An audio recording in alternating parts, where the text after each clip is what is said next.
বন্ধুরা, দেখো আজকে আমি চিংড়ি মাছ বাটবো। চিংড়ি মাছের ভিতরে আমি দিয়েছি শুকনো লঙ্কা, তেলের ভিতরে শুকনো লঙ্কা দিয়েছি, তা কালো জিরা দিয়েছি, রসুন দিয়েছি, পেঁয়াজ দিয়েছি। তারপর চিংড়ি মাছটা দিয়ে দিলাম, একবারে একটু হালকা নুন আর একটু হলুদ দিয়ে দিলাম, পুরো একবারে সব মানে ভেজে নিয়ে চলে এসেছি। সব মশলা দিয়ে একবার ভেজে নিয়ে চলে এসেছি। এখন বাটবো। চিংড়ি মাছও ছিল, চিংড়ি মাছের মাথাও ছিল, একবারে ভেজে বাটছি। দেখো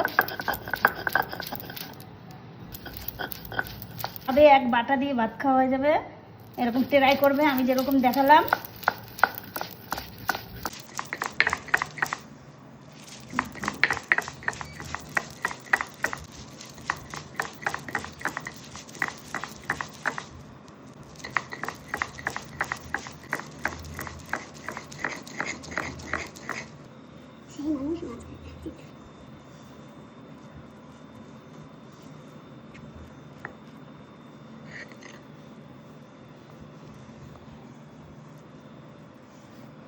আমার চিংড়ি মাছ বাটা হয়ে গেছে। দেখো এই যে এইভাবে বাটবা, কত সুন্দর হয়েছে।